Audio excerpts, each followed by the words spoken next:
Drama से ज़ब्त किए आने वाले एपिसोड की स्टोरी में आप देखने जा रहे हैं आयला और ओन जैसे अपने घर वापस आ जाएंगे तो दूसरी तरफ ओन जब अपने दफ्तर में बैठा होता है तो वो एकदम से राफे की बात पर गौर करना शुरू कर देता है और वो जैसे ही रिमला से रब्ता करता है तो रिमला को जब वो ये कहता है कि हम किसी कैफे में मिल सकते हैं तो आगे से रिमला जो होती है एकदम से खुश हो जाती है कि लगता है ओन को उसकी मोहब्बत का एहसास होना शुरू हो चुका है। तो इसलिए वो जल्दी से तैयार होती है और जैसे ही वो चली जाती है ओन से मिलने के लिए कैफे पर तो वहीं पर दूसरी तरफ नाज़िम दिखाया जाएगा आयला और उसकी बहन जोया जो होती है। जैसे वो शॉपिंग के लिए बाहर आई होती हैं तो वहीं पर आयला जो होती है वो ओन को फोन करती है और वो ये कहती है कि अगर आप फ्री हैं तो हम एक साथ लंच कर सकते हैं। तो लेकिन ओन जो होता है वो झूठ बोलता है और वो ये कहता है कि मैं तो किसी मीटिंग में मसरूफ हूँ। लेकिन उसको इस बात का बिल्कुल भी नहीं पता होता है कि आयला भी उसी मॉल में शॉपिंग कर रही होती है जिस मॉल में वो दोनों रिमला और ओन बैठे होते हैं। आयला जब दोनों को एक साथ देखती है वो भी अपनी आंखों से तो उसको इस बात का एहसास हो जाता है कि सब के सब मर्द एक जैसे होते हैं और ओन जो है वो उसको धोखा दे रहा है। तो आगे नाज़िम देखने को मिलेगा रिमला को इस बात का एहसास होना शुरू हो जाता है कि शायद ओन जो है वो उससे मोहब्बत इजहार करने के लिए यहाँ पर आया है, लेकिन वो ये बात बिल्कुल भी नहीं जानती है ओन जो है उससे मोहब्बत नहीं बल्कि उसकी जो फैक्ट्री जो वो बेचना चाहती है रातों रात उसमें इंटरेस्ट करता है।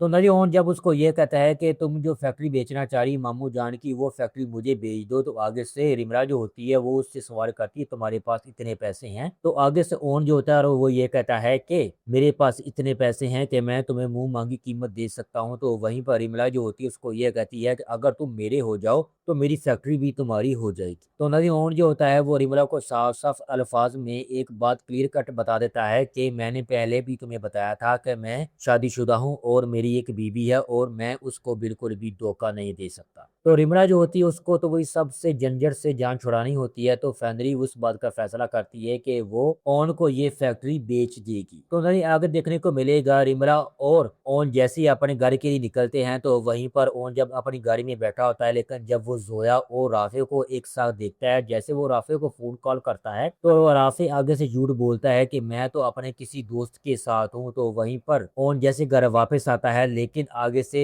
आयला को देखता है। आयला एकदम से गुस्से में तो होती है लेकिन साथ में वो बिल्कुल टूट चुकी होती है क्योंकि वो मोहब्बत में एक बार पहले भी धोखा खा चुकी है। तो नाज़रीन जैसे वो आयला से जोया और राफे के बारे में सवाल करता है लेकिन आगे से आयला जवाब देने की बजाय उसकी नजरें जो होती हैं वो ओन से इस बात के बारे में सवाल करती हैं कि तुम और रिमला जो है वो कैफे में क्या कर रहे। तो नाज़रीन दूसरी तरफ दिखाया जाएगा शामी को इस बात का बिल्कुल भी एहसास नहीं होता है कि जिस फैक्ट्री पर वो इतरा रहा था अब वो फैक्ट्री जो है वो ओन के नाम लग चुकी है।